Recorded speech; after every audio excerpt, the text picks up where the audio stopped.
دربار باؤ سلطان کے ارد گرد کے علاقے پانی کی زد میں آ چکے ہیں۔ دربار باؤ سلطان میں بھی پانی آ چکا ہے، لہٰذا گڑھ موڑ، گڑھ مہاراجہ اور گیل پور والے تیار ہو جائیں، کیونکہ دربار میں پانی آ چکا ہے۔ اپنے آپ کو ہر صورتحال سے آگاہ رکھیں اور اپنے آپ کو محفوظ مقامات پہنچانے کے لیے بھی ہمہ وقت تیار رکھیں، کیونکہ کسی بھی وقت پانی آ سکتا ہے۔ چک نورنگ شاہ والا بند جو ہے وہ لوگوں نے اپنی مدد آپ کے تحت تیار کر رہے ہیں، لہٰذا آپ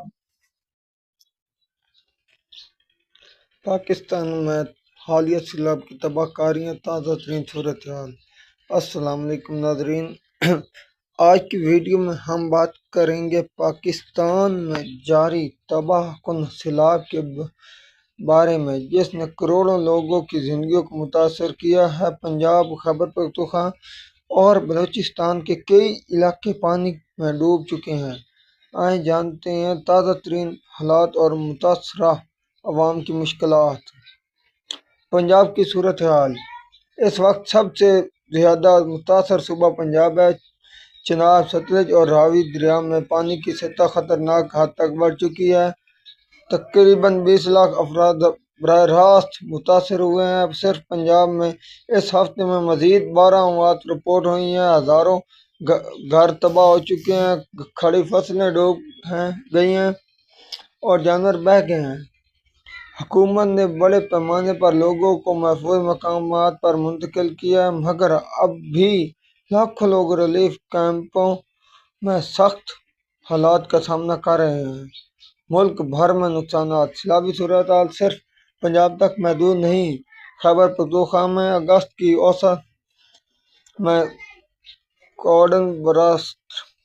کوارڈ برسٹ اور طوفانی بارشوں نے تباہی مچائی، جہاں 300 سے زائد قیمتی جانیں ضائع ہوئیں۔ بلوچستان کے کئی اضلاع میں بھی زمین کھسکنے اور ندی نالوں میں طوفانی کی اطلاعات ہیں۔ اب تک ملک بھر میں 849 اموات اور ہزاروں سے زائد زخمی کی تصدیق ہو چکی ہے۔ حکومت اور اداروں کے اقدامات: national disaster management authority (NDMA) کی جانب سے ریلیف کیمپ قائم کیے گئے ہیں۔ متاثرہ علاقوں میں کھانے پینے کی اشیاء اور ادویات پہنچانے کی کوشش جاری ہے۔ کئی اضلاع میں کنٹرول والڈ کٹ لگائے گئے ہیں تاکہ پانی کو مخصوص راستوں کی طرف موڑا جا سکے اور بڑے شہروں کو بچایا جا سکے۔ اس کے ساتھ ساتھ پنجاب حکومت نے اعلان کیا ہے کہ تمام اسکول 3 ستمبر تک بند رہیں گے تاکہ بچوں کو محفوظ رکھا جا سکے۔ عوامی مشکلات: سیلاب سے متاثرہ افراد کو اس وقت سخت مشکلات کا سامنا ہے۔ کھانے پینے کی کمی، پینے کے صاف پانی کی قلت، مویشیوں اور کھڑی فصلوں کا نقصان، بیماریاں پھیلنے کا خدشہ۔ ریلیف کیمپوں میں جگہ کم اور متاثرین زیادہ ہیں، جس کی وجہ سے مشکلات بڑھ رہی ہیں۔ ناظرین، یہ پاکستان کی حالیہ سیلاب کی ایک جھلک تھی۔ یہ قدرتی آفت ہم کو یاد دلاتی ہے کہ مشکل وقت میں ہم ایک دوسرے کے ساتھ کھڑے رہیں۔ اگر آپ مدد کرنا چاہتے ہو تو ریلیف فنڈ یا مقامی ادارے کے ذریعے متاثرہ خاندان تک اپنی امداد ضرور پہنچائیں۔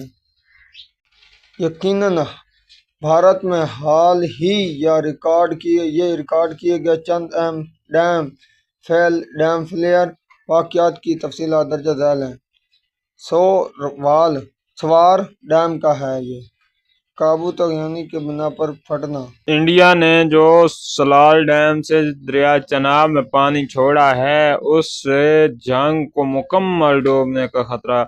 جھنگ اب نہیں بچ سکتا، کیونکہ سلال ڈیم سے انڈیا نے 4 درے یکدم اٹھائے ہیں اور پانی کی مقدار بہت زیادہ ہے، لہٰذا جھنگ والے تیار ہو جائیں۔ جھنگ اب بڑھنے کو ہے۔ جھنگ، گڑھ موڑ، گڑھ مہاراجہ، رنگ پور، احمد پور سیال، دربار باؤ سلطان، سمندواڑہ، چک نورنگ شاہ، رنگ پور اور مظفر گڑھ، یہ سب اب بڑھنے کو تیار ہو جائیں، کیونکہ اب یہ پانی جو آ رہا ہے پیچھے یہ نہیں چھوڑے گا۔ پہلے دریا میں پانی تھا، اب پیچھے سے جو بڑا ریلا آ رہا ہے وہ تقریباً 2 دن تک پہنچ جائے گا اور